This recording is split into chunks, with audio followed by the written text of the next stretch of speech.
call you, set it, like I said, about 8 sure. I'm set up right now. Yeah.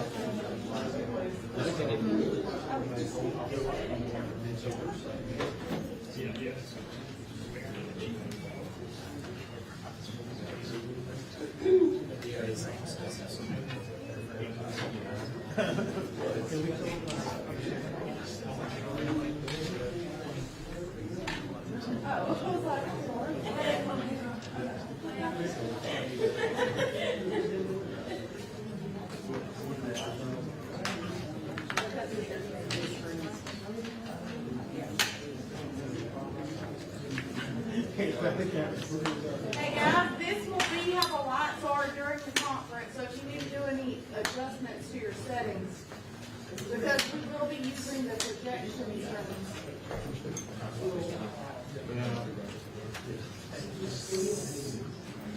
No big deal, it's just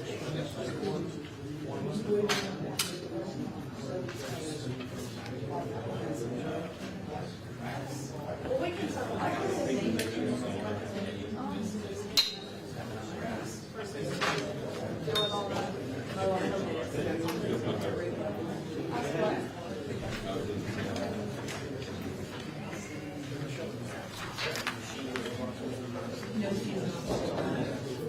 No, I'm not. Thank you.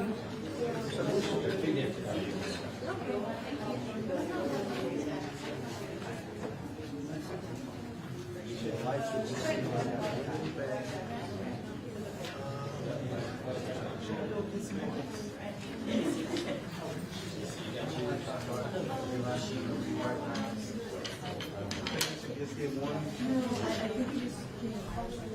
I did.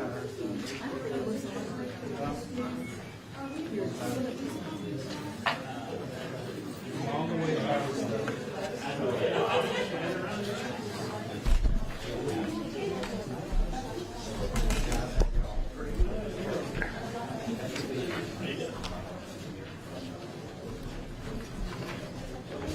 Everybody, the DA and sheriff will be here a little bit. The DA will speak first and then the sheriff.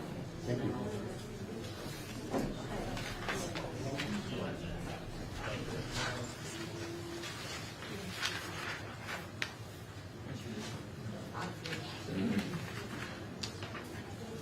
Is that light up there? No? No, on your Oh, not really, just, Yeah. it gives me like a reflection of my head there, yeah. Hey, they're gonna put some stuff up on the screen, and I'm blocked out, if they say don't go through and do it after this is over. Because there's the screen right there, there's one over there that you can't see. So I'm just gonna stay on them, I'm not.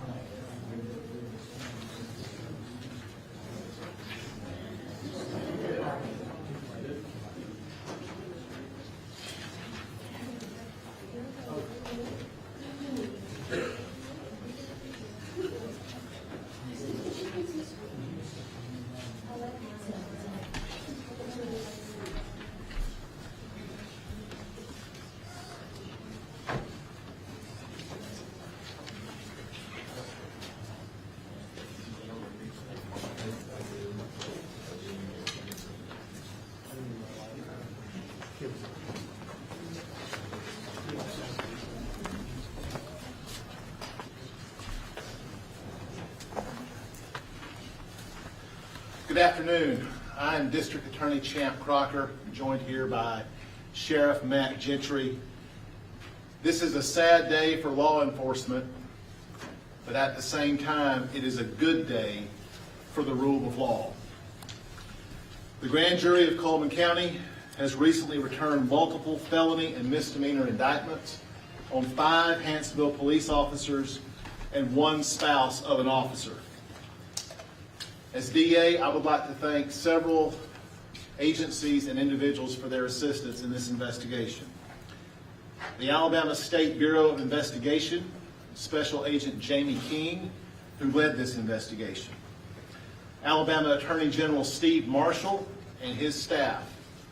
The Attorney General's office reviewed these charges before we took them to the grand jury, and General Marshall and I have remained in close contact throughout this process.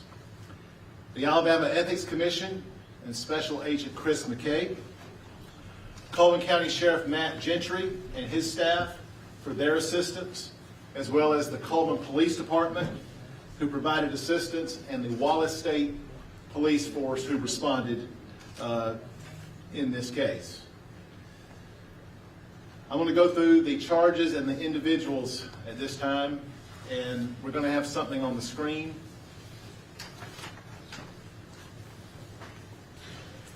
The Cody Allen Kelso, 2 counts of computer tampering, solicitation to commit a controlled substance crime, use of office for personal gain, and tampering with physical evidence. Jason Scott Wilbanks, 2 counts of computer tampering, 2 counts use of office for personal gain, 2 counts solicitation to commit a controlled substance crime, and tampering with physical evidence. Jason Shane Marlin, 2 counts of failure to report an ethics crime and tampering with physical evidence. William Andrew Shelnut, tampering with physical evidence, 1 count. Eric Michael Kelso, 4 counts, unlawful distribution of a controlled substance, 2 counts, conspiracy to unlawfully distribute a controlled substance. His spouse, Donna Reed Kelso, 2 counts, unlawful distribution of a controlled substance, 2 counts, conspiracy to unlawfully distribute a controlled substance. All charges are felonies, with the exception of tampering with physical evidence, which is a Class A misdemeanor. The grand jury, and I'm going to speak about the grand jury and their work, but first I want to tell you the grand jury's findings and recommendations, which were unanimous and made public by the grand jury. I'm going to read these 9 points for you. Number 1, that any current or former officer of Hanceville Police Department indicted be suspended from law enforcement by the Alabama Peace Officers Standards and Training Commission. Number 2, that the Hanceville Police Department be immediately abolished. Number 3, that another law enforcement agency, whether local or state, be tasked with protecting the citizens of Hanceville. Number 4, based upon the investigation by the State Bureau of Investigation, we, the grand jury, find that the Hanceville Police Department is a particular and ongoing threat to public safety. Number 5, that there is a rampant culture of corruption in the Hanceville Police Department, which has recently operated as more of a criminal enterprise than a law enforcement agency. Number 6, that the Hanceville Police Department has abused public trust by its failure of oversight, lack of leadership, and negligent training and hiring. Number 7, that the Hanceville Police Department has failed to account for, preserve, and maintain evidence, and in doing so has failed crime victims and the public at large. This evidence is unusable. Number 8, this grand jury toured the Hanceville Jail on February 12, 2025. We, the grand jury, have zero confidence in the Hanceville Police Department's ability to maintain a jail or to meet basic health and safety needs of jail personnel or inmates. Number 9, that the death of former Hanceville dispatcher Chris Willingham is the direct result of Hanceville Police Department's negligence, lack of procedure, general incompetence, and disregard for human life. Signed by the foreman, February 14, 2025. I want to thank this grand jury. Only the grand jury knows all of the facts in this case. The grand jury was 18 people from all walks of life and different backgrounds from all over Coleman County. They took an oath to diligently inquire indictable offenses without malice or fear and to the best of their ability.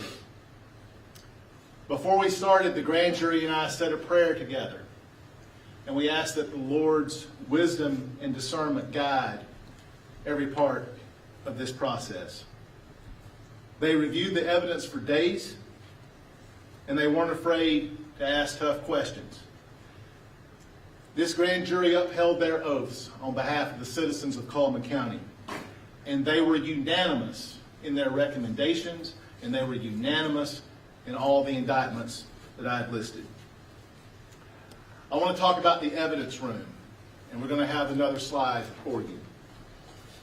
One of the most concerning things that we discovered in this process was that Huntsville Police Department's evidence room was not secure. Criminal evidence must be secured in order to have that evidence for prosecution and to ensure due process.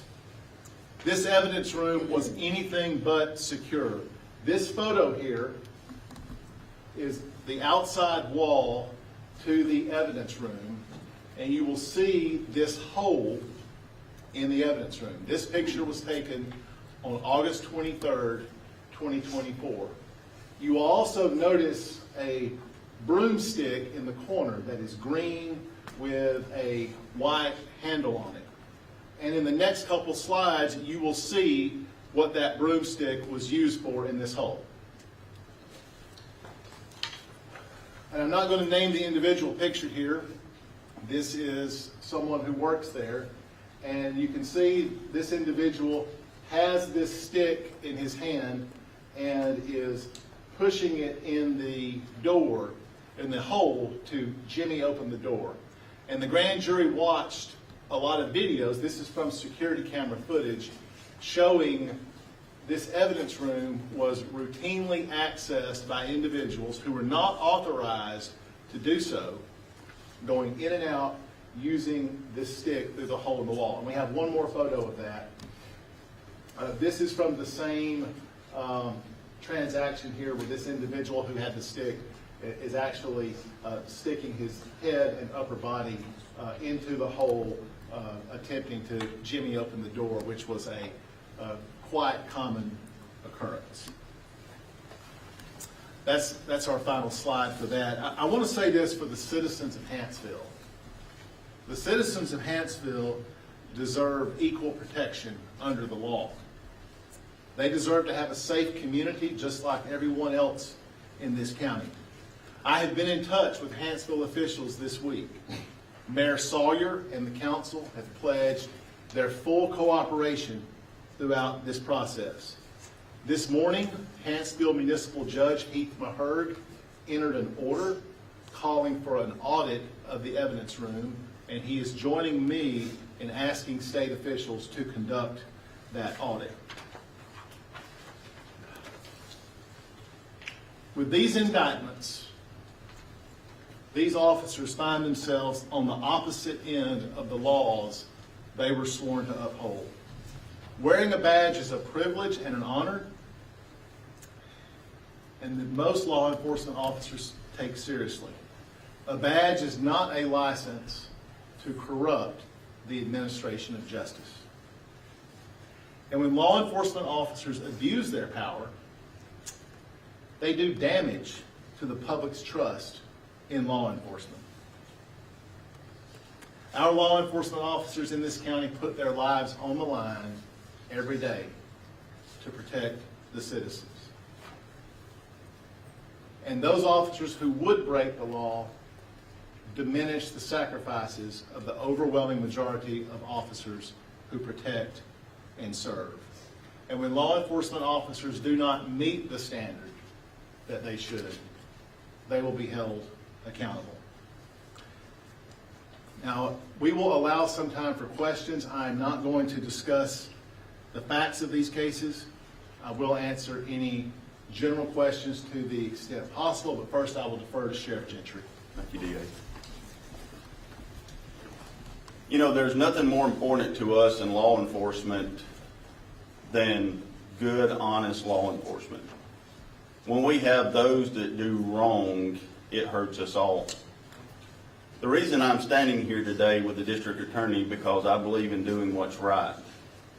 But I also want to stand up for the law enforcement men and women of the sheriff's office, men and women of the police department here in Coleman, troopers, and law enforcement across the state of Alabama for the 99% that do what is right. We always hear there's the 1%. Well, today you're seeing the 1%.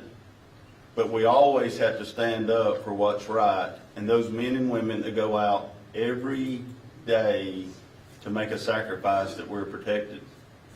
The other issue I want to address is once I knew the grand jury's findings and the report, myself and members of the command staff started meeting to assure the citizens of Hanceville one thing: safety.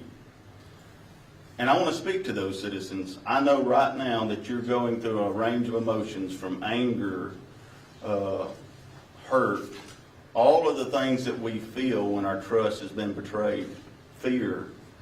But I can assure you, members of the Sheriff's Office here in Coleman County, we have already met. I have spoken to members of Hanceville, the mayor and the council. We will do what is necessary to protect our citizens in Hanceville, because they're not just citizens of Hanceville, they're citizens of Coleman County. And as sheriff, we protect all citizens of Coleman County. That's what I've been doing for the last 25 and a half years, and that's what I'll continue to do. Days like this come and go, but good law enforcement will stand the test of time. And I'm pleased to be standing here with the district attorney and all of those that do what is right.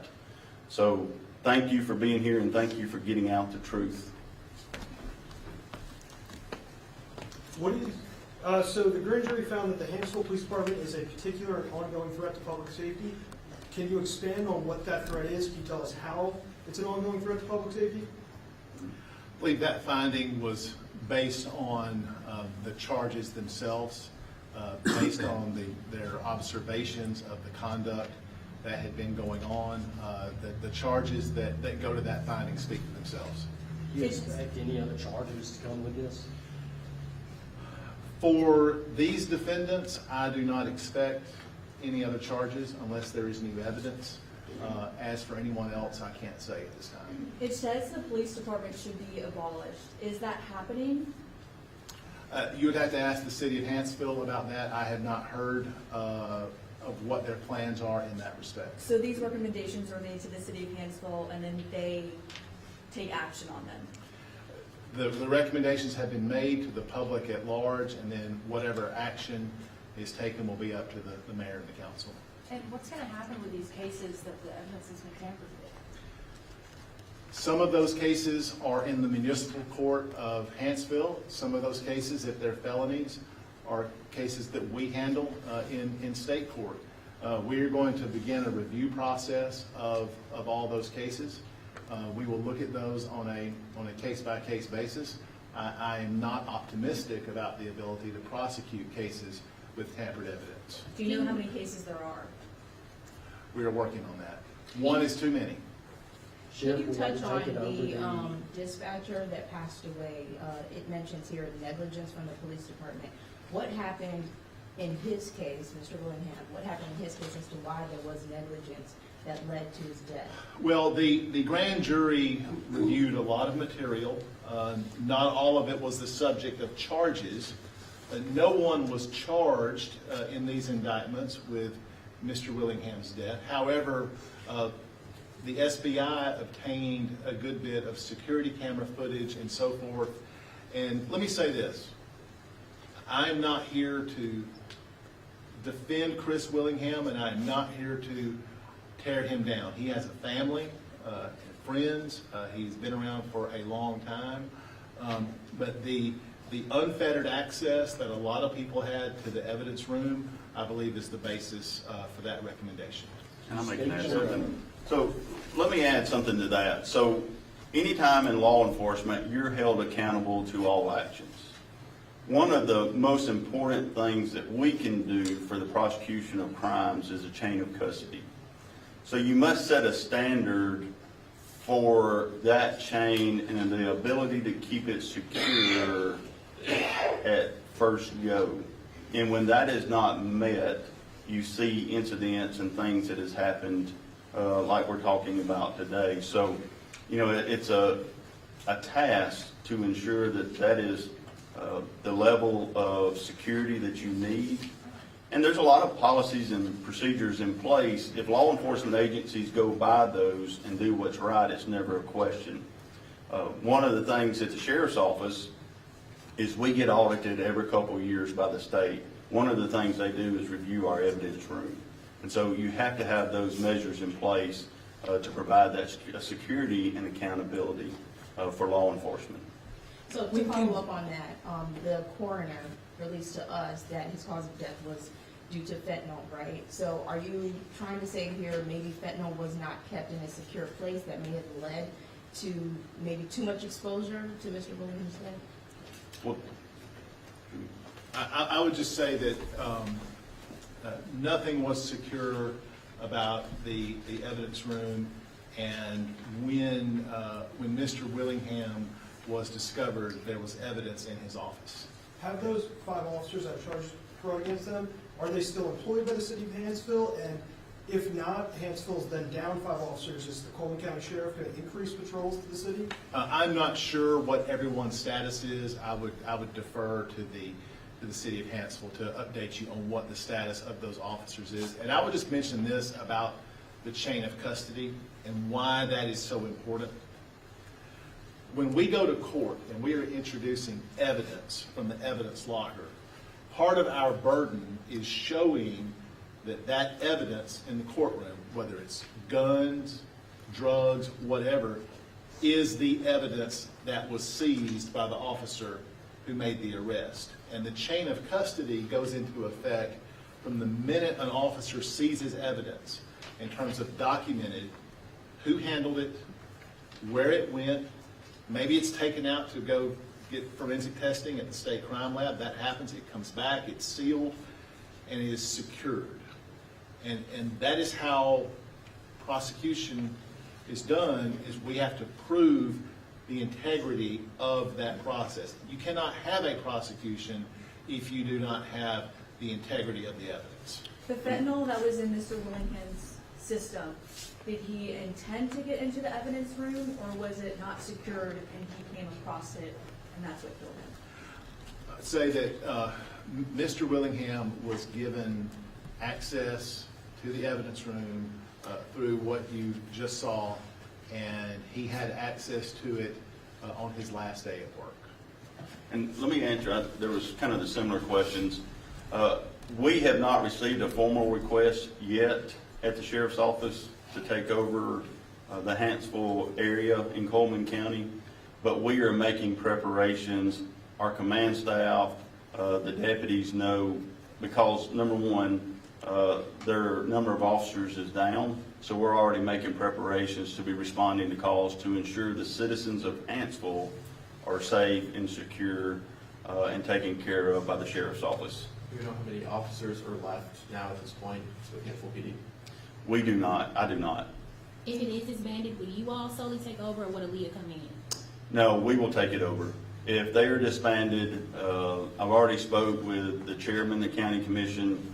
We've already started negotiations with the leadership in Hanceville to see what it would look like. But we would take over all responsibilities from patrol in that area, investigation in that area, dispatch, and or the jail. Of course, you know, we have the jail here where we run over 400 inmates a day. So. Now, you did mention the Hanceville jail and the conditions, and there were subpar. Can you give us some more details about those conditions and what was so alarming? You know, that was a recommendation the grand jury made. I have not physically been in their jail. You know, one of the requirements of a grand jury is to come through and inspect our facility every time they meet.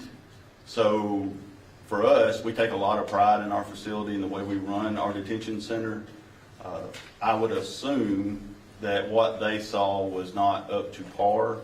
But if we take over inmates for Hanceville, we will not use their facility. They will be coming to our facility. What happened to those inmates that were in the Hanceville jail?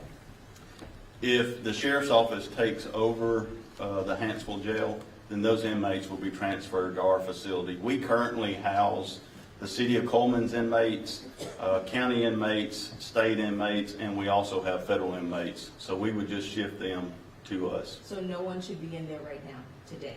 We've No, not we taken haven't. over the facility You yet. have not. No, we have Did not. Mr. Willingham have a previous drug history, and did he obtain the drugs on his own? I don't want to get into Mr. Willingham's history out of respect for him and his family, but Mr. Willingham was given access, like a lot of other people, to the evidence room. Is Can't Mr. you speak Willingham the on only the- death that is associated with the Hansville Police Department? Repeat that Is question. Mr. Willingham the only death associated with the Hansville Police Department? I'm not aware of any others, Mr. Can you Speaker. speak on the, like sentencing ranges as far as jail time, prison time, felony versus misdemeanors? So the misdemeanors that were charged in these cases are Class A misdemeanors under Alabama law that carry up to 1 year of confinement. All of the felonies that were charged in these cases are Class B felonies, which carry 2 to 20. Are they, did they make bond? My understanding is that these defendants have all made bond. The sheriff might can speak more to that. I believe they were arrested and turned in today. Sure. All of the defendants have made valid bonds through one means, whether it was a secured bonding company, secured property bonds, but all have made bonds currently. Sheriff, were any of these officers ever employed by the Columbia County Sheriff's Office? Sure. So that's a great question, and it kind of answers itself. There were a couple that had been employed by us, but I will say this: if you come to work here and your values and standards and integrity does not meet ours, then you won't be employed here long. You'll either move on or you'll be terminated. And so with that question of they used to be, they no longer work here for the few that did. Were they terminated the people did? A couple, correct. Can you give us some more information on how Ms. Donna Kelso, the spouse, was involved in this? Was she allowed in the evidence room? Was she just tampering with evidence in general? No, so her husband, Eric Kelso, was a reserve officer at the city of Hanceville, but there is no evidence that she was ever in the evidence room, that she ever tampered with any evidence. She is not charged with that. The charges against her are based on other things. And I would say that the indictments have all been made public. They are on file at the Coleman County Courthouse in the clerk's office. And those indictments, we have to give defendants notice of what they're accused of doing. Those indictments spell that out a little bit more. Does this have anything to do with any other case, or is it really just to do with the evidence room? I don't want to get into other investigations. I would just say that several agencies have worked very hard to bring these cases to justice. How long do you think this corruption and tampering of evidence has been going on, and when were you guys first alerted that this all could have been happening? These allegations, that there are dates in the indictments, and the dates in the indictments for these charges are all based on things that happened in 2024. And so I cannot speak as to what was going on before that, because we deal in proof. A chief of police is hired by the city. I'm not sure when the chief of police may have been hired, but, it's up to the council, the mayor. How is the people of Hansville supposed to entrust their council and mayor to hire another police chief or more officers? Well, I can't speak as to their relationship to the mayor and the council, but I think it is important for the citizens of Hanceville to know that when something is done, my office, state agencies, sheriff's office are going to be there to assist them. The mayor and the council have pledged their full cooperation with this process going forward, and I take them at their word. Sheriff Gentry, I have a question for you. How do you feel today knowing that, as a man who upholds the law, that you are now having to arrest your colleagues? Well, unfortunately, in the last 25 and a half years, this is not the first time. And so, it really breaks your heart.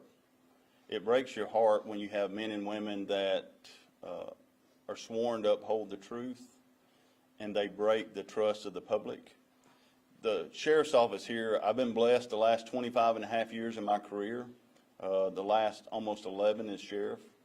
And we have a motto here, which of course you can see our seal and our beliefs. But the office of sheriff doesn't belong to me. It doesn't belong to the deputies. It belongs to all of us. And when good law enforcement and honest law enforcement and the citizens stand shoulder to shoulder, that's a bond that's unbreakable. And so it really hurts those that do what's right every day, day in and day out, to protect the citizens when you have a few that make bad choices. And it really, it's heartbreaking for us, because now we have to defend ourselves more to doing what's right. And really, it shouldn't be that way. We took an oath to do what's right, and it should be that way. But when you deal with people and you deal with decisions, these are things that come across. But the one thing that I'm proud of since this morning, and I've been very blessed to be in Coleman County, but since this morning, I've had citizens from Coleman County, other areas across the state, that reach out and support us and say, we know y'all do what's right. You had a few that made bad decisions, but we will always be there to support the good law enforcement at the sheriff's office and other agencies in Coleman County that do what's right. So for me, that gives me hope. You know, when we have those leadership, we have the citizens that reach out and say that, you know, that gives me all the hope to continue on and do what we do. Do we know they were directly distributing anything, and is that why they may be considered a threat to public safety?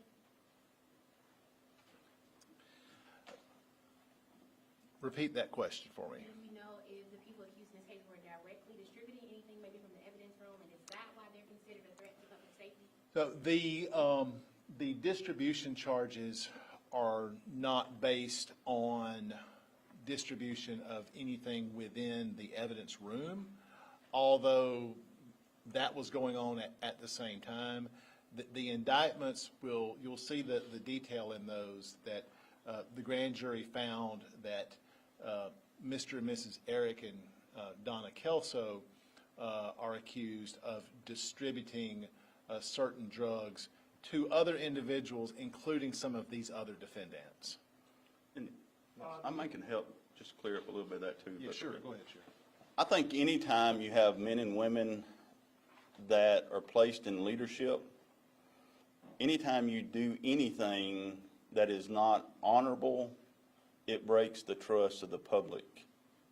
And I think you see that across the nation. I mean, we see it in national politics. We see it all the way down to the local levels of law enforcement, to even local levels of leadership. When you break that trust of honor, people don't trust and they fear it. And we are close to wrapping up, but sir, I believe you had a question. Yeah, Mayor Sawyer told us this morning that 3 officers turned themselves in. Can you confirm if they turned themselves in, or how were these officers arrested? All the defendants in these cases turned themselves in. Yes. The tampering with evidence charges, was that to cover up the cause of death, to cover up where the drugs were coming from? Could you expand on, the motive behind tampering with evidence? Yes, the allegation in the indictments on all 4 evidence tampering charges is that those defendants mishandled or removed evidence from the evidence room. Thank you very much.